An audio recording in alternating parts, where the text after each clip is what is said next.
I, I, I, I, I, I, I.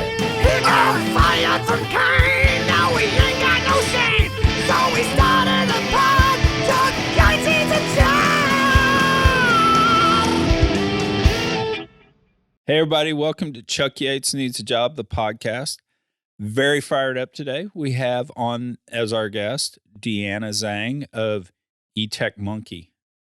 And I'm actually glad I was able to pronounce that because I was like, Etch-a-Sketch-Monkey? Yeah, I got EtechMonkey a couple days ago. Oh, did you? Yeah. I like that, Mhm. EtchMonkey. And I'm fired up about hearing what EtchMonkey or EtechMonkey is. But let's do this. So I was looking up on LinkedIn at your bio. You grew up in Houston? I did. Yep. And this is why I'm bringing this up, because I kind of have an axe to grind. You went to St. John's High School? Yes. All right, here's my St. John's story. I grew up, or my dad grew up out in Rosenberg. Mom grew up in West University. They get married, they have me, they come back to Houston. They want to figure out where to live, right? And so mom wants to live in West U. Dad wants to move out to Richmond, Rosenberg. So they agree that I would go interview at St. John's. And if I got in, West U. If I don't, Richmond, Rosenberg. So anyway, mom gets me up that morning, go down to St. John's for an interview. Supposedly I throw a fit. I won't get out of the car. The lady has to come interview me in the car, right? And so anyway, my mom's just mortified. I'm so sorry. Can I bring him back for another interview? The lady turns to my mom and says, "Oh, I don't think that'll be necessary. He's very ordinary." Oh, no. I know. She said that? She did. Wow. And so dad says, Chuck brought such shame on the family. We had to move out to Richmond. That's amazing.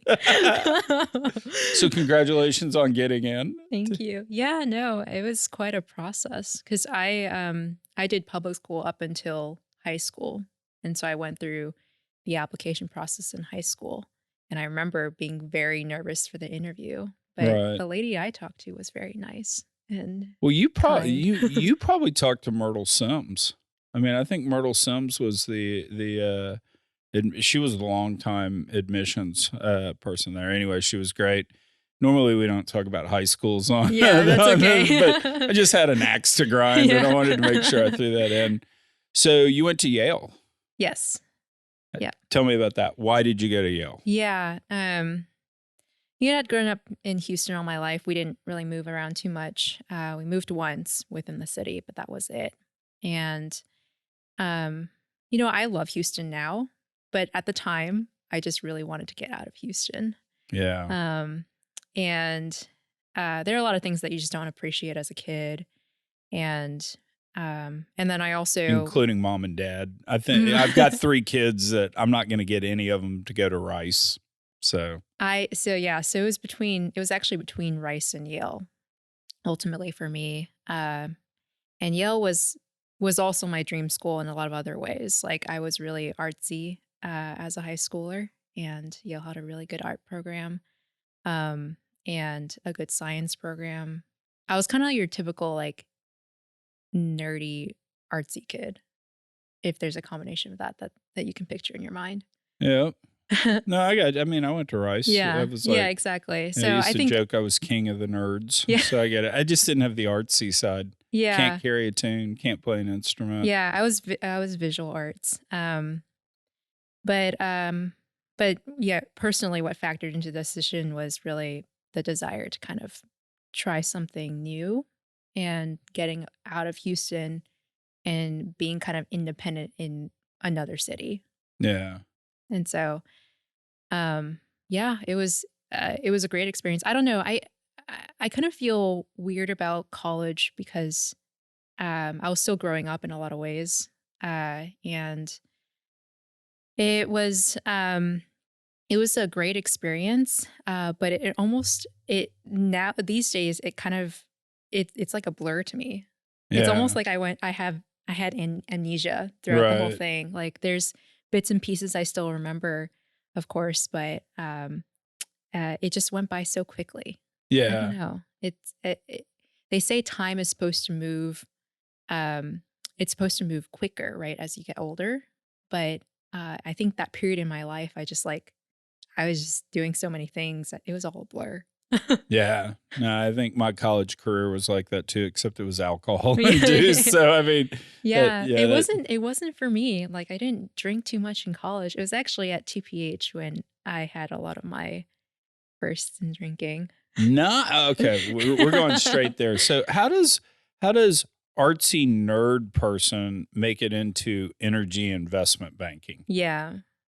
Yeah, I mean it was definitely a kind of find myself thing in freshman and sophomore year, but I had a finance organization on campus, Smart Women Securities, that I just like coincidentally got involved with because a lot of people I knew were in that same organization.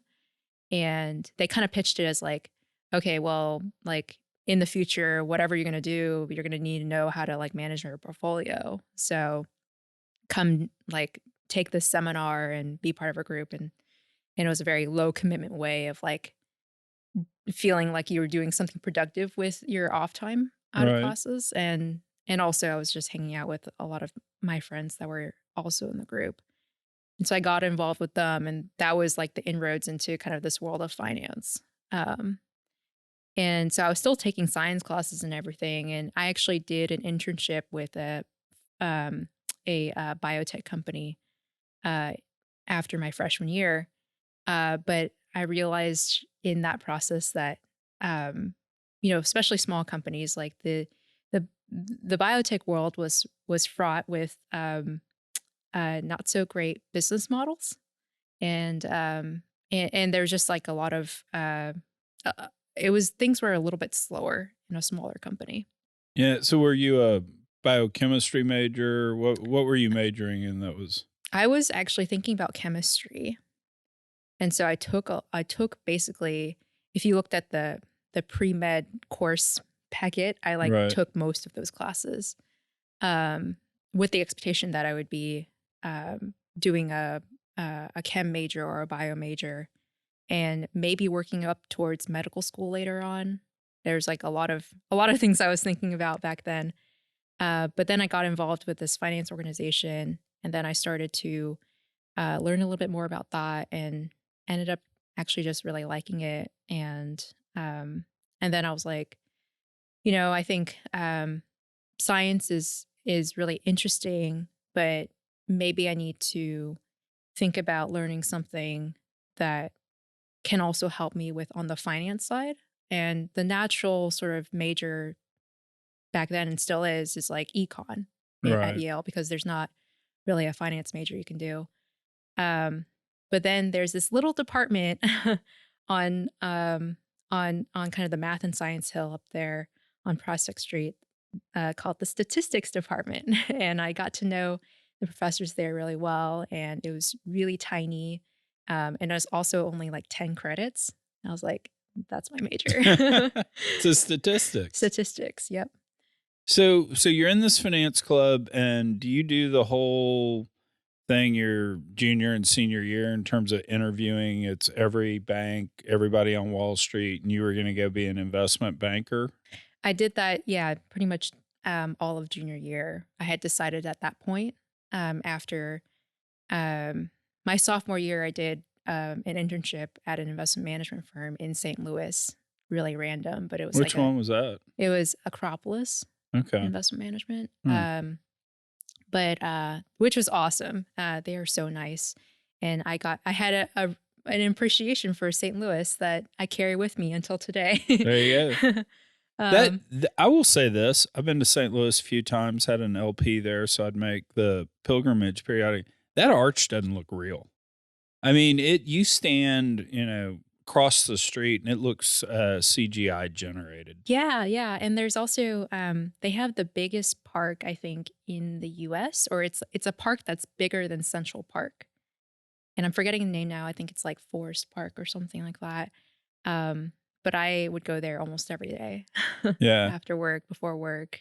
It was Plus, I amazing. mean, the Midwest during the summer is actually nice. I mean, Yeah. you wouldn't want to be there through the winter. I mean, I guess you were up in Connecticut, which was miserable in the winter too. But It wasn't great. But I also was coming from Houston, so my first year there's like snow around. The campus looked magical when snow had just fallen. Then everything turned, gray and slushy and terrible. But for the first year, I actually really enjoyed it, and then I got disenchanted after that. Um, but St. Louis, I think I actually had my very first deep dish pizza in St. Louis, and it was my favorite pizza place for a while. Oh, After nice. that, yeah, Pie Pizza, which apparently President Obama used to fly into the White House because it was so Really? good. Yeah, Oh, that's interesting. yeah, fun fact. Because I mean, he's a Chicago guy. Yeah, Was it part of a chain out of Chicago, or was it a standalone? I think they only had locations, if I'm remembering correctly, which there's a good chance I'm not. They only had locations in St. Louis and DC.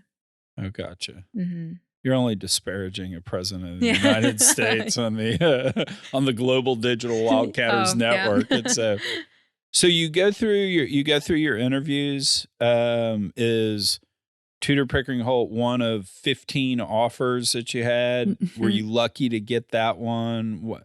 And then all that. Why even pick Tudor Pickering Holt, given that you were so disenchanted with Houston?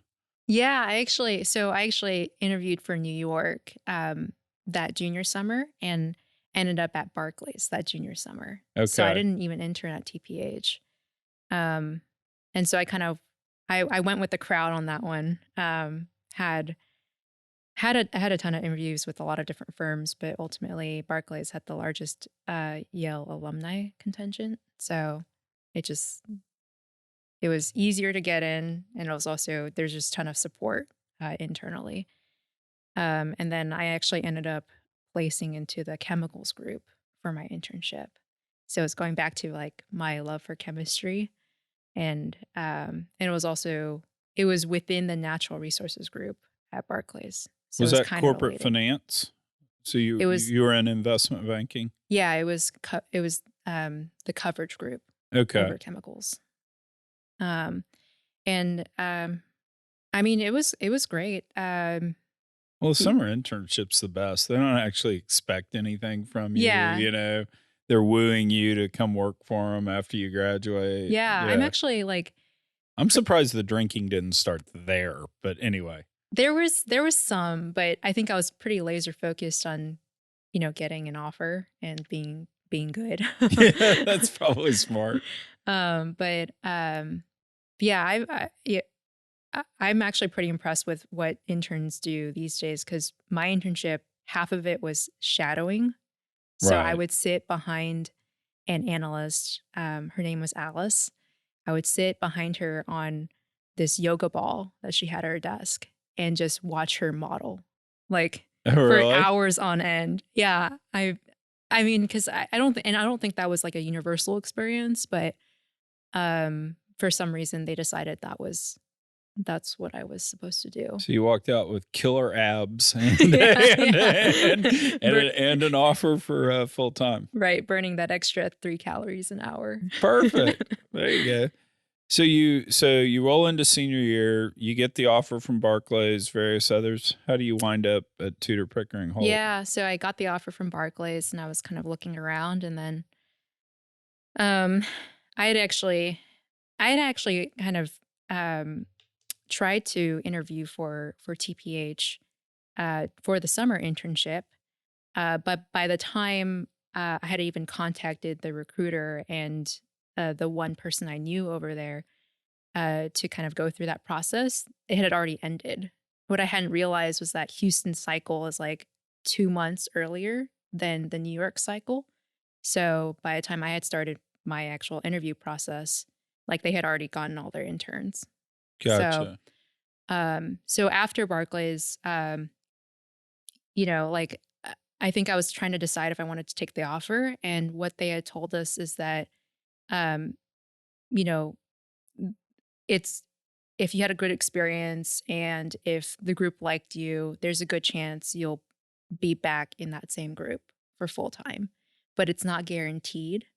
Like that following year, you're going to have to go through kind of like a placement process during your training and actually like basically recruit over again for the group that you're going to be in for the next 2 years. And I was like, that's kind of a raw deal, right? Because like, I mean, I could end up in a group that's like it's 10th on my list or something, and I would have a totally different experience than what I was expecting. So I decided then that I was going to try and recruit outwards, and yeah, TPH was on the list. And at that point I was like kind of open to like being wherever. I wasn't necessarily in love with New York. I'm still not necessarily in love with New York, but I was kind of like just wanting to find a good place to work. Right. Like I wanted to find a good firm. And so I got back in touch with the person I knew at TPH, and I got back in touch with the recruiter, and it just so happened they had a space available and were recruiting full time. And so it just kind of worked out. Like I liked everyone I interviewed with, and they liked me. And so I went for it in the end. Yeah, no, I'll give the guys credit over at TPH in terms of just the culture and all the folks I dealt with. I mean, no better person on the planet than Maynard Holt. Right. I mean, yeah. I mean, I always say this in the nicest way possible, but he is the least banker I've ever met. That's for sure. Yeah. Exactly. So when you came in there, you came into corporate finance or investment banking. Were you an energy tech person then, or were you doing oil and gas? Tell me how you wandered into energy technology. Yeah, no, I mean, no, definitely not specialized at that point. You come in as a generalist in the group, and at the time, so this was 2015, oil had just gone to the pits. Yeah. You don't have to tell me that. Thanksgiving Day, I'm frying a turkey, and I'm literally looking down at my cell phone, watching the whatever $12, $13, $15 drop in oil, and I almost just dropped my phone into the like, turkey fryer. Like, whatever, this is over. Yeah, I'm gonna enjoy Thanksgiving now. Yeah, that was not pleasant. Yeah, no, so it's like a really weird time to come into the group because deal flow had kind of slowed down a lot, and the firm was also thinking about pivoting, or at least expanding products, because it was very M&A focused before, very much focused on just like corporate finance and or just like buying and selling different asset packages. And now there was just a lot of balance sheet work to be done, a lot of restructuring work, and we didn't, TPH didn't have that expertise at the time, so we were building it up. And so it was just, yeah, anyway, I worked on a lot of Delaware deals. I was at one point in kind of the small restructuring group, and just did a kind of your usual like pitching and banking work around upstream, midstream, and OFS. Yeah, the thing that always got me about the bankruptcy situations is it literally seems like everybody in there fights over a penny. And it's just hours and hours of arguing about a penny. And I guess it is a fixed pie where, I was always a growth equity guy. So, well, let's just make the pie bigger and everybody wins. And so I get that. But I don't think I could have done that. I think, yeah, it was interesting. It was really interesting because oftentimes you'd be on the calls and the other side, it's like not ever any call that you would encounter kind of in just M&A or capital raising, because it would be, the other side would be these like creditors, right? And they would be angry. Yeah. They would be so angry. They'd be swearing. It would just be like crazy, like raucous. And so as an analyst, where you don't have to like really deal with any social interaction or being active on the call at all, just sitting there and listening to that was kind of just entertaining. I was involved in one of those kind of calls because we at Kane were arguably going to come in and put some equity in, but we wanted our kind of thing was, you guys figure out your deal and then we'll propose the deal to you, but we can't propose a deal to you if you guys are fighting and who has what and all. So you need to do that first. And we got a call and they started screaming at me.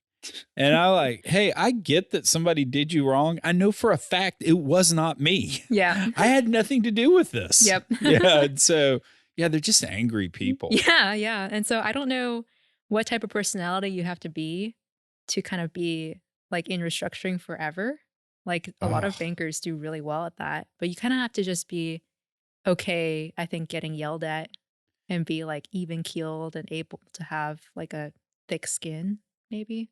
I just kind of thought, do you become that person because you're in Oh, yeah. restructuring, or if you're that person, you're drawn to restructuring? Yeah. You You know? just lose your emotions over time. Exactly, just beat it out of you and all that. So you did restructuring. When did you get into energy technology? Kind of about what year? Because where I'm going with this question is, was it cool at that point, or was it still kind of well, we got to have an energy tech person somewhere, but stay out of the way while Yeah, we. yeah. Yeah. So I did one more pivot before that. So I switched over from banking to research and actually covered midstream and infrastructure equities for a while. And that was because I just wanted the experience of being public facing to see if that's kind of where I wanted to be in versus kind of on the more transaction side. And then it was at that point that they started that Maynard um and the team started the energy tech group on the banking side. He had just met and hired John Gibson, which is a story in itself. Right.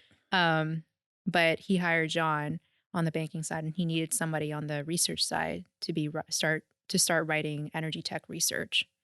And yeah, it's a small team. The research team, I don't know, is like 15 people. So who's the research team when you're there? Dan's already moved over to manage money.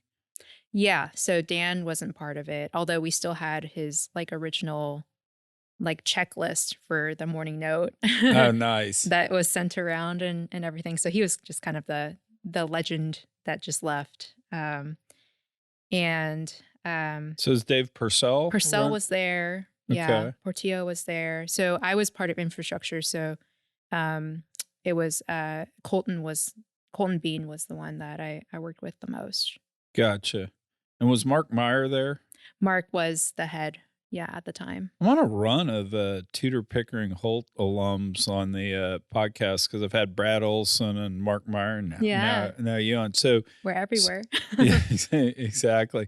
I think I have Bobby, Maynard, and Dan talked into coming on the podcast and talking about the founding of the firm. Oh, awesome. Yeah, which would be neat to do. So hopefully I can corral them and get them to do it. So we had John Gibson come talk at a Kane CEO retreat, and he's hysterical. He got up there and he was just telling stories, and he told the story about going to the Tesla annual meeting. And he said he went and bought one share. So that way he could go to the annual meeting. He said it was crazy. Elon Musk is up there just going, we're going to build a gigafactory here and a gigafactory there. And John was counting it up, and it was something like, $2.5 trillion worth of CapEx that Elon Musk announced. And he goes, I've been to a lot of annual meetings. I've never seen anyone propose $2 of CapEx unless they had a line of sight to actually raising the money. So it was just crazy. Yeah, no, John is, he was amazing to work with. Is that it would be like stories every day. Yeah. Like you would go into his office and you would just want to ask him a question about like, oh, is this meeting at 11 with somebody or whatever? And he would sit you down, and then it would turn into a 2-hour conversation. It wasn't very good for productivity sometimes, Right. but Education wise, I would think it'd oh be my gosh, great. it was amazing. Yeah, I learned so much from him. And also how to deal with people, because I think what was appreciated about John was that no matter where he was or what he had going on during the day, if he scheduled something with you, he gave you all of his time and all of his attention. Right. And then also like he was also just like force of personality. Like he would come into a room and like immediately be kind of like, you know, just the person that people look to speak. Like, I and mean, that was, I haven't encountered that many people that can do that. as charismatic as they come Yeah. and funny. I've actually Yeah. heard he's done stand-up comedy He before has. Yeah. and was actually good at it. Yeah. Yeah, I think so. Yeah, he was he's been a comic. He's a veteran. He was a suicide hotline operator at one point. Oh, really? Yeah. I didn't know that. Yeah. Ran And Landmark Graphics, did really yeah, well. I forget obvious. who Yeah. they sold to. And as I recall with John's hiring, I didn't know you then, but as I recall, that seemed pretty progressive of Tudor Pickering Holt in terms of being out in front of stuff. Because you really didn't have energy technology groups in any of the other banks, it seemed Yeah. like. Yeah. Yeah, at the time there wasn't really dedicated energy tech practices. You could say there was like many efforts within the services group of a lot of banks, but not really a dedicated practice. And John is like not your typical banker hire, right? He's an industry dude. He's also just, crazy personality and really like a true like technical genius too. Um and so just the hiring of John itself was kind of a radical move. And then establishing a group around John was another radical move. But yeah, at the time there wasn't anybody talking about kind of digitalization um around at least the banking side of things. Like there were some rumblings obviously on the operators um and you were just starting to get kind of that momentum, that conversation around, what can we do better on implementing technology, like innovating more and digitalizing more of our operations. But the bankers weren't really paying attention because there just wasn't really deal work around it. Right. And that's changed a lot since then. But at the time, I was, just like writing research about it. So And who are you covering at that point? yeah, it was Or just was it thematic? it was thematic. And I mean, who was doing the digital transformation in the space? It was like mostly startups, and so I would, the morning note would be like all this equity chatter, and then at the bottom it would be like the etech blurb for Tuesday, and it'd be me writing about like, I covered Data Gumbo at one point, Tachyius, Well Data Labs, like Novi, just all the ones that, that at the time, they were just like raising their Series A at the most. Like they were all like pretty young at that point. And they were just so happy somebody was talking about them and giving them free publicity. And you're like writing it, all these great trends, all this stuff's happening. But by the way, you can't play it unless you're doing private security. So Exactly. sorry about that. Yeah, it was kind of an odd thing to put in the morning note because like mostly these like public guys that would read it. Um, but then, the morning note has kind of like disseminated into everybody's inbox, like corporate and private investor. So I think I like to think I helped some of the startups I wrote about get some exposure to people that actually mattered in their universe. Right. um but yeah, it was a little bit odd to have it in the morning note, and that was in part, that, and then also my desire to kind of work on it full time. That was what led me to transfer back into banking to kind of work on energy tech fully instead of kind of half infrastructure, half energy tech. So you moved back to corporate finance or investment banking, and give me a sense during that kind of first year you're back in banking, what sort of deals did you work on? Yeah, I mean, it was that first year, it was the deals that a lot of deals that John had brought in. Um, so let's see. There was a geophysical software company that we were looking into selling at least a portion of their interest. There was a subsurface monitoring company that we were working for to sell them. It was actually like a lot of the work was in combination with the OFS group and some of the companies they've come across in their universe.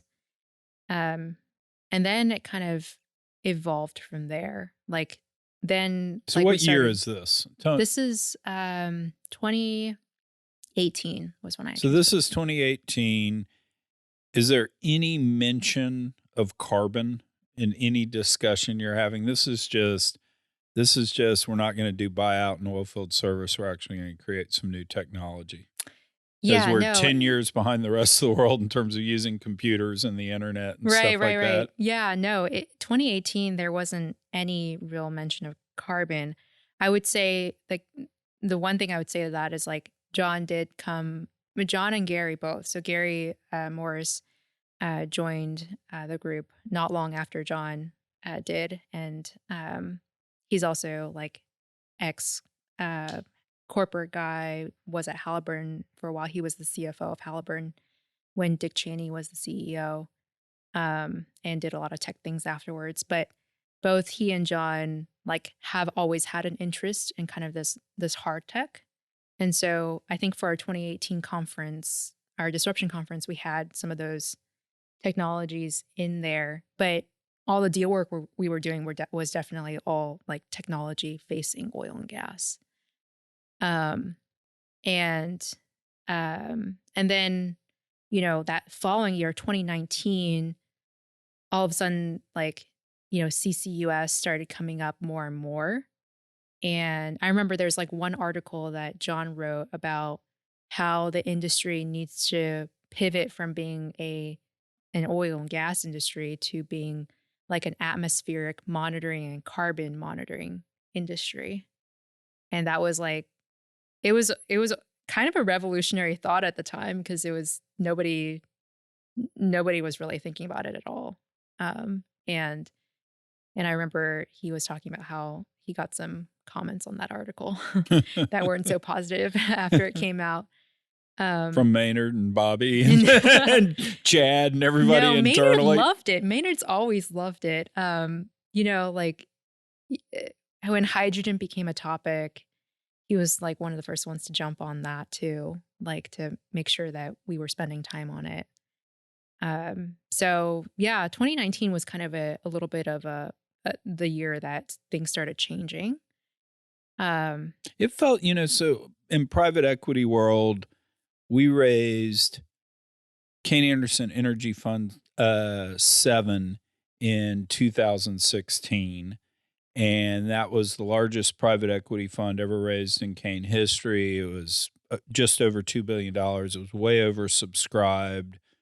We 6 months later sold Silver Hill for $2.5 billion, front page of the Wall Street Journal and all. That really felt like peak shale. Yeah. I mean, that felt like, not particularly in hindsight. And then the interesting thing about Energy Fund 7 is we literally had line of sight to where 80% of the money was going to go. And so, 6-9 months later after we're done, we started calling LPs and said, hey, I know this is crazy, but we're 80% invested. We're starting to think about Energy Fund 8. Just want to give you a heads up. And we started raising that in June of 18. And I'm not saying that people hated oil and gas at that point, but it felt a lot different walking into to people's offices there. And so we raised, I think we had our first close in June of 18 and had our final close in, call it the spring of 19. And we raised half the amount of money we did for 7. I mean, that really was kind of the time where I felt the green movement had taken a hold. Yeah, yeah. No, I mean you could start to sense that there was something different in 2019. And then when COVID rolled around in 2020, that's when it was like it was the topic, right? Then everything everything started shifting much more dramatically. And all the clients, all the corporates, all of the investors that we were talking to were all of a sudden just laser focused on clean tech, climate tech. I don't think climate tech was even a term back then, but clean tech and like alternative energy and like emissions all of a sudden became a topic. Do you know what a catalyst for that might have been? It, in my mind, looking back, you can kind of say, well, you know, in the early 2000s, and we start drilling horizontal and big fracks for natural gas. We didn't really publish what was in frac fluid because we made it a big secret because everybody had a proprietary mix. Mhm. And it felt like there was a little bit of an advantage towards the environmentalist movement because they were able to use that. Those guys won't even tell us what's in it. It's getting in Mm. the groundwater. And you had Al Gore's movie come out at some point, and then you had Gasland come out.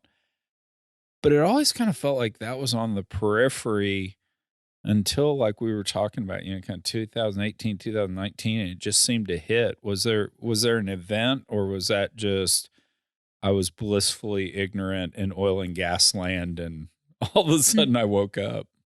I don't think there's any one catalyst.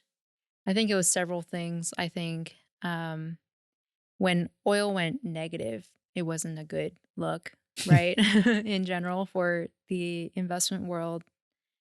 There's also like I think up until that point there had been a lot of fund flow out of oil and gas already. And then when COVID hit, all of a sudden it was like, well, nobody's investing in Yeah. anything traditional. There was also this kind of really stark realization that life can be disrupted, but yet it goes on kind of thing, you know, like I think with COVID, like everything was just all of a sudden disrupted. Everybody had to force themselves to like not do the things that they had done before, um, like both in personal life and then also in business. And I think that just led to a lot of people making change, just generally speaking. So I think it was like kind of a mentality shift a little bit.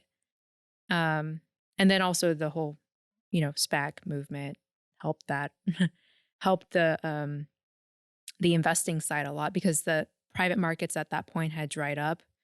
And so, you know, a lot of these companies that were expecting to raise capital in 2020 really weren't able to access that capital in the private markets. And so when SPAC vehicles came out and there was like appetite from the public markets to kind of take on um, SPAC vehicle and whatever they were looking at, all of a sudden that became an avenue, I think. And then the really, you know, it wasn't just climate tech or clean tech investments, but that very much was something that the retail investors and the public markets loved. And so that I think really, really helped boost up the profile for a lot of these companies because all of a sudden, you know, now that at that point we had a bunch of these EV specs happening, all of a sudden, like, you know, banks were taking note, private equity investors were taking note, infra investors were taking note. And so you had the whole capital universe kind of pivoting to like try and insert themselves into this movement somehow. Yeah. So, And what was interesting about it is, and maybe this was part of it, is public investors did seem more sensitive to what I'll call climate type issues earlier than private investors did. You had Fidelity in, I want to say, maybe as early as kind of 2008, 2010. They started asking companies, all right, how much gas are you flaring?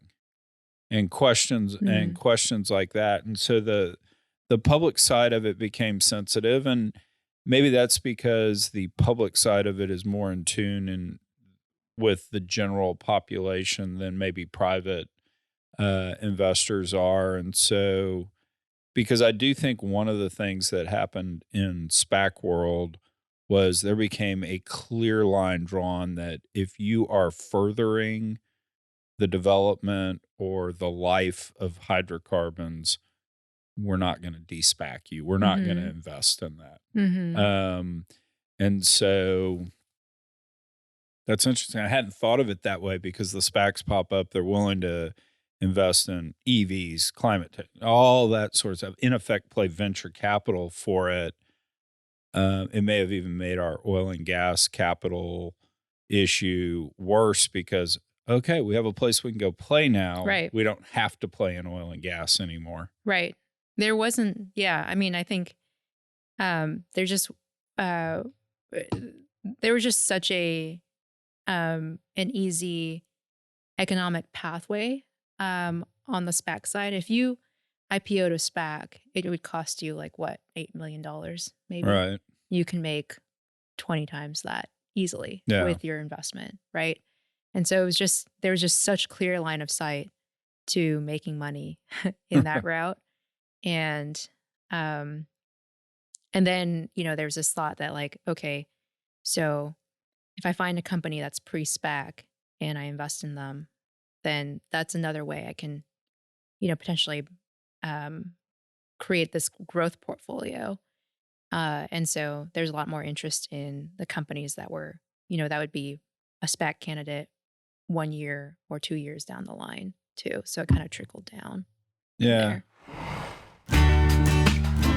The days of oilfield workers wasting countless hours lost searching for pump jacks and well pads in a maze of unmapped lease roads are over. Well Site Navigator, the most downloaded oilfield mobile app ever, now offers turn-by-turn directions to over 1 million wells through lease road navigation technology. We've mapped tens of thousands of miles of lease roads you can't find anywhere else, and we're always adding more. With our reliable directions, oilfield workers can drive right to the well site and share custom routes and locations and get more done each day. Try Well Site Navigator for free and get a $10 Amazon gift card for every friend you send us. Don't get lost. Get Well Site Navigator. No, it was a wild thing. And, I actually heard the justification for it, and I'll make these numbers up, and you probably know the right ones, but call it pre-economic collapse of, 07, 08, right around there. There were, call it 8,000 publicly traded companies. And by the time we got to 2018, 19, somewhere in there were 4,500 publicly traded companies. So there actually was a demand from the Fidelities, et cetera, of the world of we need more product.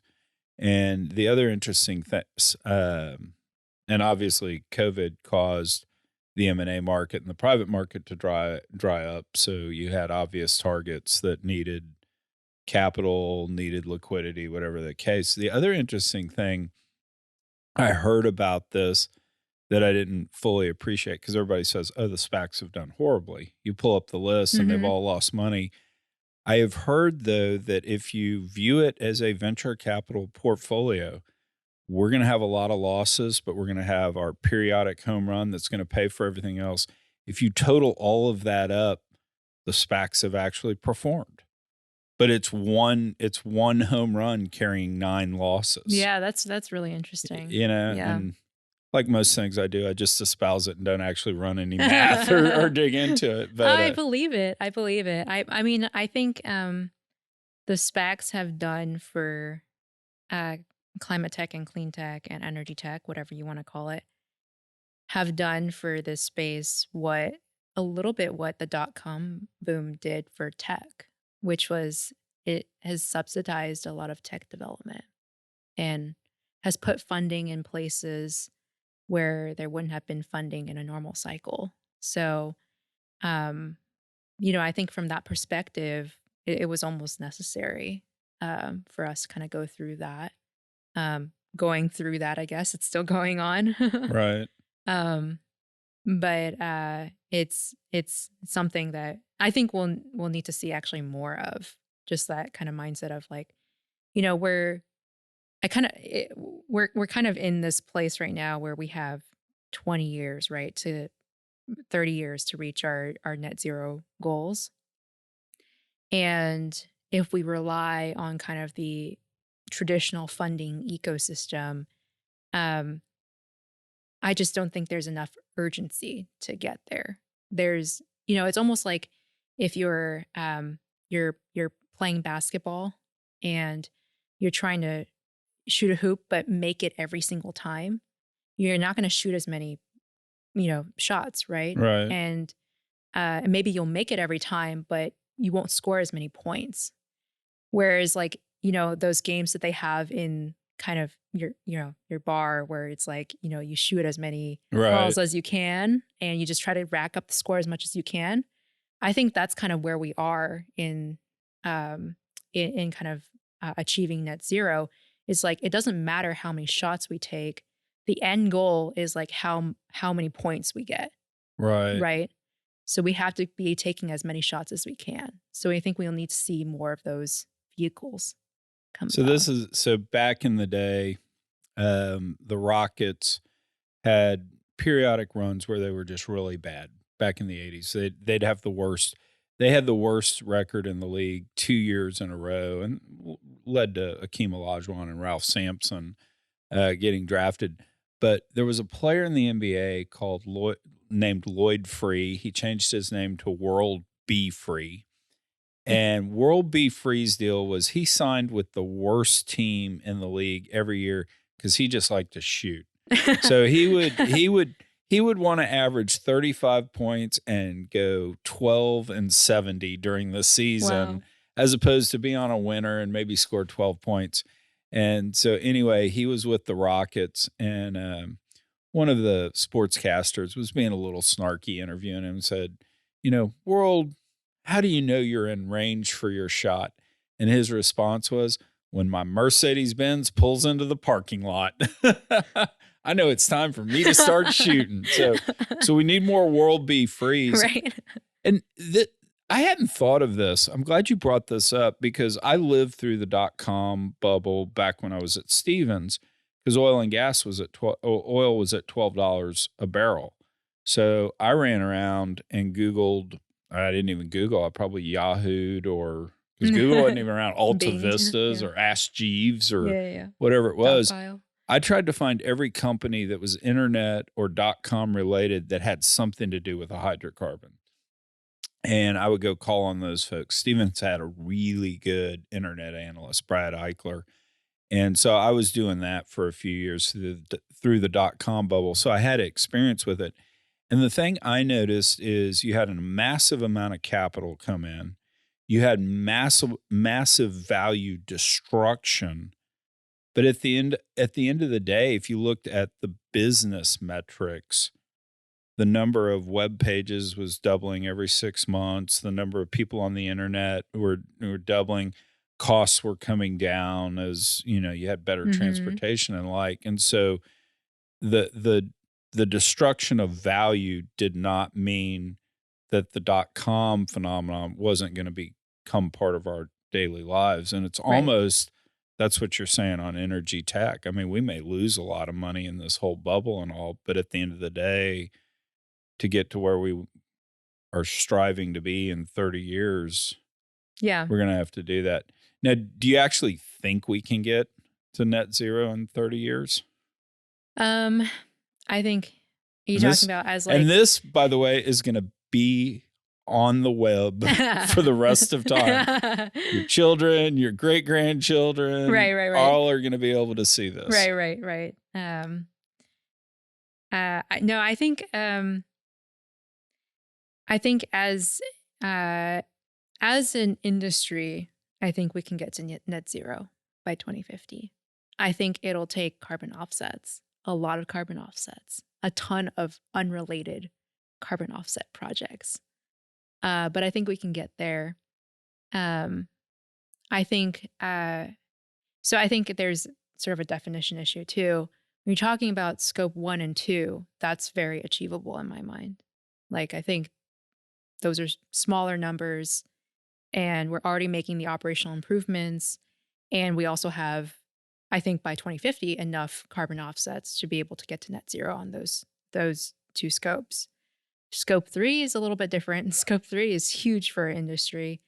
And I am actually not sure if there's enough carbon offset projects out there, and that potentially could be implemented by 2050 to cover all of the offsets that are needed for Scope 3. Now, in your view of that world, does energy become so expensive that literally we're talking about cutting back standard of living? Maybe Africa doesn't get the energy it desires, etc.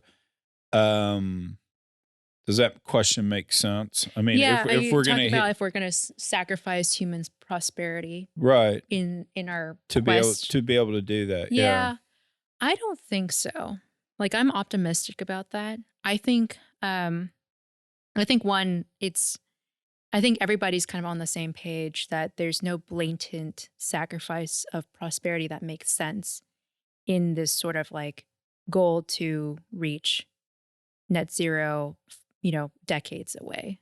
So I don't think those decisions will be, made um, with kind of the blaseness that everybody thinks they'll be made. Um, I do think that new technology will pop up on the combustion side that may be able to solve our problems without having to sacrifice kind of all of existing infrastructure. So you talk about Scope 3 emissions, you know, most of it for oil and gas right now is combustion of fossil fuels. right. And I don't think it's that much of a stretch to believe that by 2050 we'll have a technology in which I think it already exists at a larger scale today, but at a modular level to be able to combust oil and gas cleanly without any emissions into the air. And then all of a sudden our Scope 3 emissions are pretty much gone at that point, right? If that gets to scale. You know, So I had Dan Pickering on the podcast last summer, and we talked a similar sort of issue.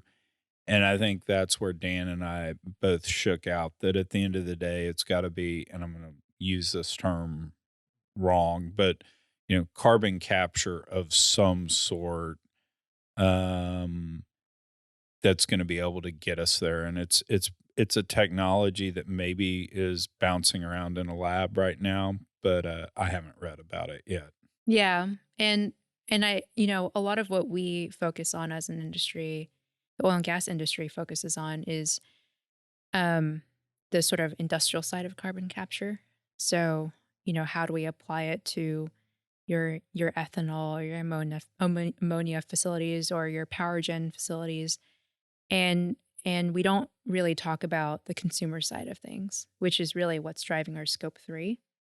So I think we just need to do more research on that and be more involved in that conversation, because it's something that I definitely want to do too, is just get more up to speed on what optionality there is on that side of things. Like, it's out there. I've seen articles that talk about how researchers in so and so lab have developed a zero emissions engine that uses nat gas. Um, and I try to look for updates, but none come, because I just don't think there's enough attention paid to those types of developments, because that could just be an instantaneous game changer for the prospecting and the forecasting for this industry, and change everyone's opinion on what the growth trajectory is for this industry.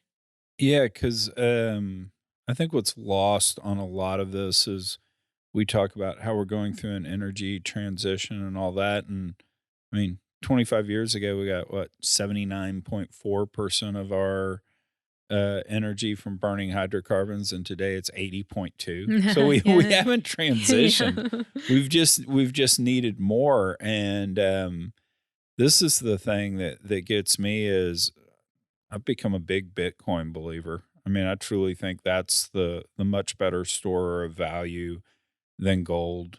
My running joke is always, what does gold have besides being limited and it looked marginally attractive on the queen's neck, right? And outside of that, you just didn't have much. So I've become a believer in that, which is just tons more energy.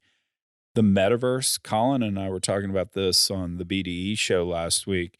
If the metaverse actually happens and we're running around with oculars on, that's a ton of energy Mm-hmm. that's going to be needed to do this. Colin brought up something I didn't even know, the Xbox network of these guys and gals playing games every night. It's just tons of energy. It is. Yeah. So, I mean, we're going to need every single source of power, that fuel source, to grow if we just want to meet that demand to keep our standard of living flat, much less try to increase it. And Yeah, so, maybe. I think on a global level, yes. On the US, I'm actually not quite sure, because you're talking about these developments, like obviously Bitcoin mining um, isn't necessarily a replacement for anything, but the metaverse would be kind of a replacement for us going out and meeting in person with each other, right?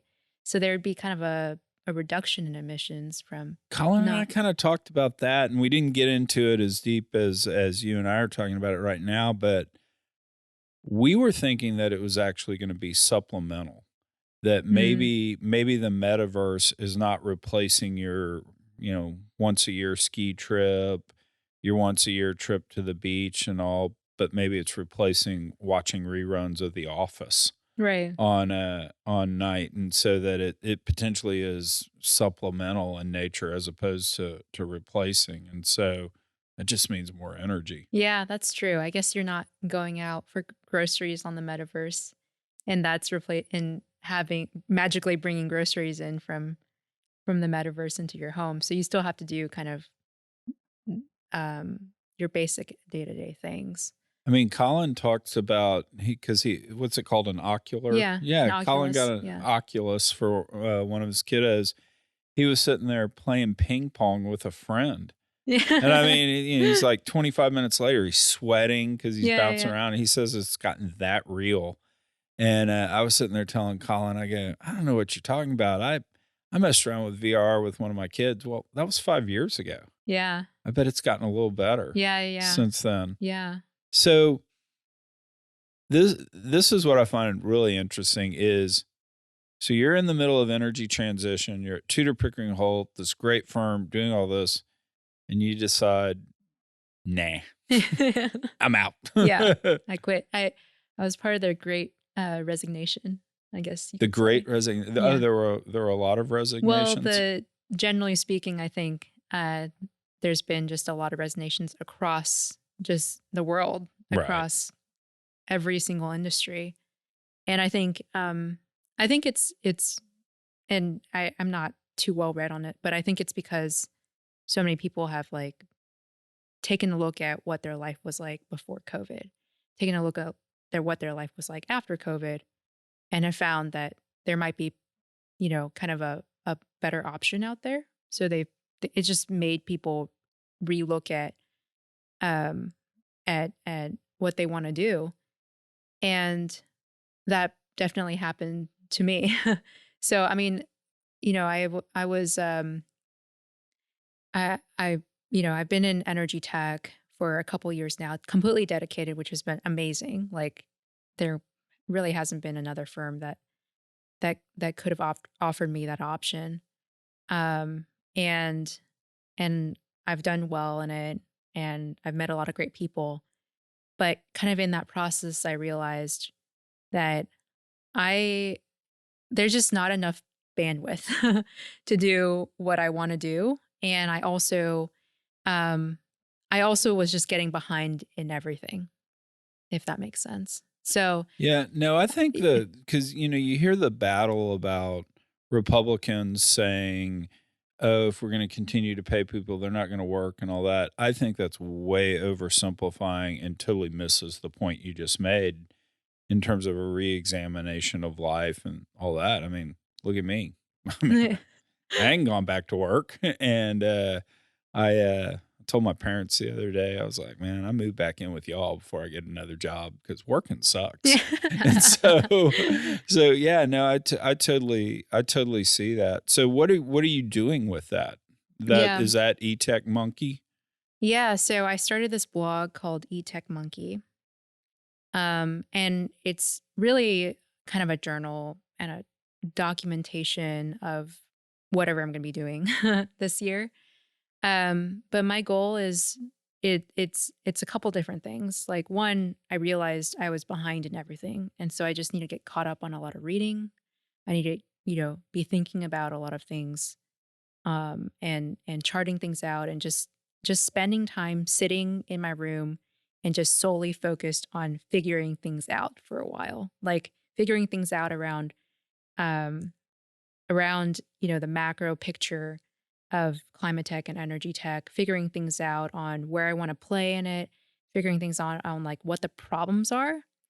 And that kind of leads into kind of my second goal, which is my theory is that the funding ecosystem for energy tech and for climate tech is broken, and that there are issues with it, that it could be done better. And part of it is what we just talked about, which is there's a lot more shots on goal that need to be taken in order for us to be able to fund the technologies that we need to be funding and to get to where we need to be in 30 years. And in order to do that, we can't just take the venture capital model from other industries and copy paste it into this one. And so what are the problems with the funding ecosystem, validating what those problems are, and then figuring out if there's a solution that evolves or pops out of this sort of analysis that makes sense to build. So that's kind of my second goal, is to kind of go through that journey. So dummy this down for me, because well, one, I'm not very smart, but two, just give me an example of something that you've thought, maybe we could do it different this way. Or, Yeah. Kind of give me a tangible example of just kind of what you've been thinking about. Well, it's like with raising money for hard tech is really difficult, and raising money for any startup is a process in itself, right? Because you have to go out and talk to thousands of investors potentially in the entire lifespan of your company, but at least for that one round, hundreds for sure. Right. And you need to convince them of the story, and you need to also like find a match in the other side, in the investors that you're talking to. And you also need to be running your business and getting your pitch deck together and doing all the things that to run a normal business you need to be doing on the side. So raising money as a startup is hard in itself. If you're in kind of like a very niche area, like a lot of these climate tech and energy tech companies are, where you're solving a very specific problem, it's hard to figure out what universe of investors to go after. Right. It's, it's almost impossible to figure out if there's like one cohesive group to go after, because there's just so many things changing about the investor universe too, so many new entrants, and everybody wants to look at everything, right? So you end up having to go out, compared to kind of your average startup, go out to many more investors. So not just hundreds, but like 1,000, 2,000 different investors, and getting to know all of them. And so there's that issue. And then there's sort of the issue of who you know, right? Because it's in VC and in this kind of universe of earlier stage companies, it's very much about who you know, what they think of you, and who they can recommend, right, on your behalf. And in this world, if you're coming in and you're just starting a climate tech startup, and you were previously in oil and gas, or you're previously in tech, you may not have the necessary context to be able to go out to the VC universe and raise that money. And so all of a sudden you're cold calling everybody, and you're cold calling 2,000 people, right? So so those are some of the problems I see. There's also like not very much standardization of between the different subsectors. So like a hydrogen startup is being looked at the same way as a CCUS startup, is being looked at the same way as like your like a solar developer. Like it's like these are totally different industries, but they're kind of all being lumped together, and there's no like framework for how you look at each one of these areas. Um, and and so all of this, I think, creates this problem of like when you have funding going to the hot startups. So like the ones that have been able to like get, kind of a critical mass of exposure and investors already looking at them, a lot of people just pile on behind them. And so you have a lot of funding being thrown at very small tip of kind of the pyramid. And then you have all these other startups whose technology should be like developing and should be moving quicker towards commercialization that can't get the funding because they just don't know where to start in this sort of process. So I think those are a lot of the issues that we came across those a lot in working for different companies in the last few years. Like there's one company that kind of produced a component that fed into renewable energy, and it was a better component, and it was honestly a technology breakthrough what they were doing, and because they brought the cost curve down so much that it was enabling a lot of other different developments around the end product. And I think we ended up calling like 300, 400 people, and sending emails out to more. Right. So and that's for a banking process. That's a huge process. And so I realized that was like very inefficient. And there was an issue. There's a problem in the fact that they like were coming to us. They were looking for help. So there was a problem in them getting funding. And then there was another problem in us running the process. Like, because we realized in that process that there were just so many people that could be interested in them. But then there was also so many people that were definitely not, right?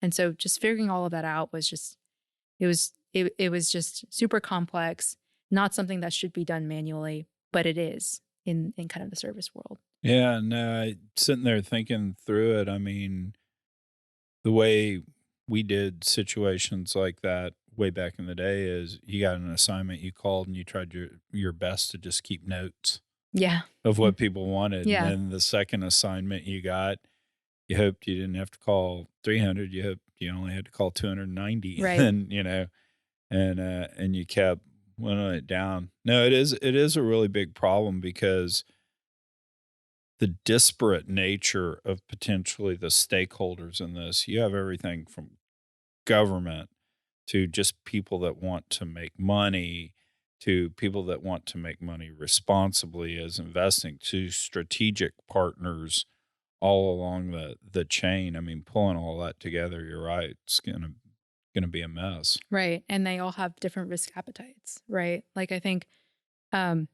there's a ton of capital raised right now at the kind of private equity and up level, where it's like private equity infrastructure, like the sort of like 20%, 25% and below type of returns, that conservative risk appetite level. And then there's the whole venture universe, which is aiming at like 30% and above types of returns. But most of the money that they have, that they raise, are aimed at like kind of these seed investments, seed and Series A. That's like most of the venture universe. So then you've got these like kind of maybe late Series A, Series B, Series C types of companies that just don't know where to go. There's like not really a clear like entity or universe to go after that's as big as like the venture community or like all of this infrastructure and private equity capital that's been raised. And so what you find is like that these private equity firms and infrastructure capital that don't have enough projects to be putting their capital into are now looking at the Series B and C types of investments and kind of moving their risk appetite up and their investment sizes down. So I think there's some way you can play that. Because right now it's just like, it's all very confusing. Like there's so many investors that I talk to that are like, yeah, we'll make an exception for this one. We're not sure if we'll do that going forward. Or like, we want to be making like lower tech risk types of investments because we just don't have the expertise in this area. There's a way to like gain that expertise. There's a way to like marry different risk profiles together, like, finance and insurance and all these other instruments do it all the time. There just needs to be like just better thinking and more innovation around and more creativity around how you do it. And so, I mean, we're week 3 into the blog, Yeah. but I mean, is the thought is you're going to be publishing content, Yeah. here's what I thought of today. And, Yeah. I think, I'm trying to keep it like, just kind of open. Like I don't want to be committed necessarily to one type of content, or just like one theme of content. I think this very much is a discovery process for me. So I'll be publishing kind of like whatever I want to publish, but it would be on the general vein of what did I learn today? And here's what I want to learn tomorrow. And then also here's who I talked to and here's what I learned from that. So I'll be doing that regularly. I'll also, I don't know, I would like for there to be feedback on the blog. Like I want to publish something like horrendously stupid and have people tell me that it's horrendously stupid, I want that kind of dialogue. I will just say, be careful what you wish for. As a podcaster who every once in a while is known to read his Apple or Spotify reviews, just be careful. Okay. It can be a little tough on the ego. I will admit that I'm shallow enough that I need everybody to like me. And so, but it's cool you're doing it because Colin always says this, and I have become a big believer that literally the creation of content is the greatest source of leverage you have today in terms of drawing inbounds. And to your point, maybe creating community, because it sounds like at the end of the day, you're trying to create a better ecosystem, and we can call that community or whatever. And creating content's the best way to do that. And the other thing that I've learned is creating genuine content is what matters, because you can't fake it these days. You really can't. There's enough content out there of people being real, being vulnerable, putting out smart ideas, that if you try to craft a narrative of something, I think we're seeing it in politics these days. I think that's a lot of the reason and this is a whole other topic that I won't take us down, but just so much of the divide today is crafted narrative, when people are sitting there going, will you just freaking be real? Yeah. Can we admit we have inflation and what are we going to do about it? And the like. And so, yeah, that's going to be a fun journey for you. I know. I've had a blast. I mean, I love doing this. I mean, I love hearing myself speak and looking up at the camera going, hey, that's me. Look at that. But it'll be fun. Yeah. I'm excited. I mean, you guys were one of the first ones. Digital Wildcatters, I would say generally, were one of the first ones to kind of put themselves out there. And then you joined the group and took it to a new level. Took it to a much higher level, Colin. Don't you forget it. And so I find a lot of inspiration in that, because putting yourself out there, I think, is pretty risky.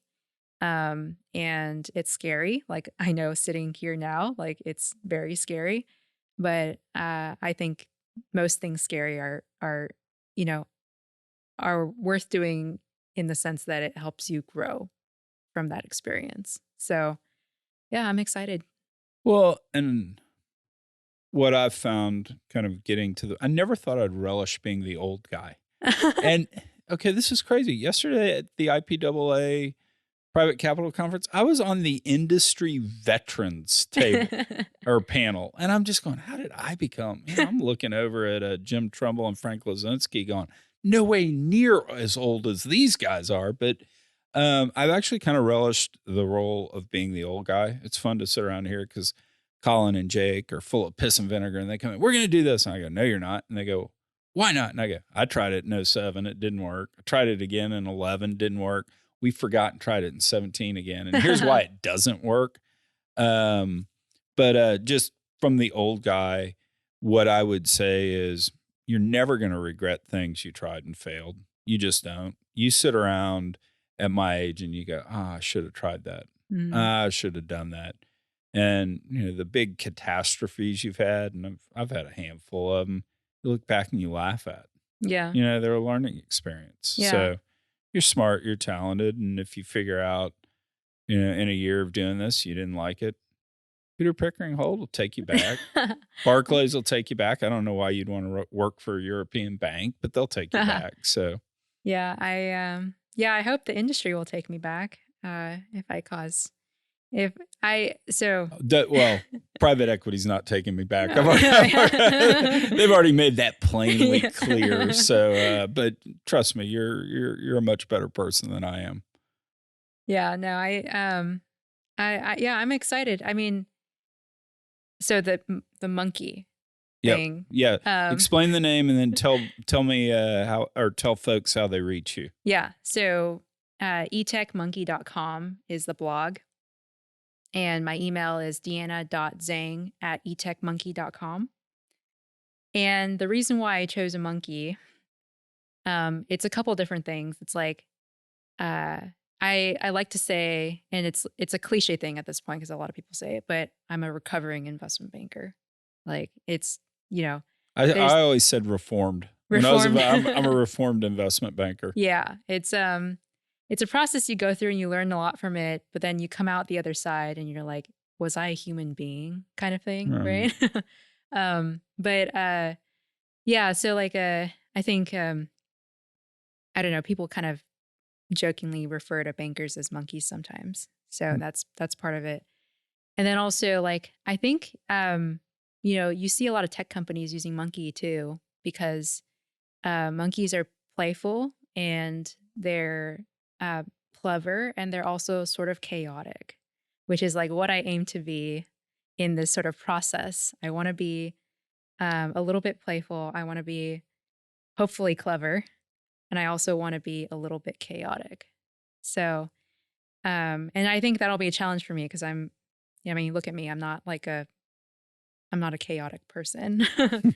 Like I'm an introvert and I like to be thoughtful and I like to follow the rules. But I think this is a challenge for me to kind of not do that a little bit and see where that goes. Cool. Yeah. Well, appreciate you coming on. This has been a lot of fun. Yeah. Thanks for having me, Chuck. Absolutely. You should aspire to do better things on a Friday afternoon. But no, this is great. Thank you.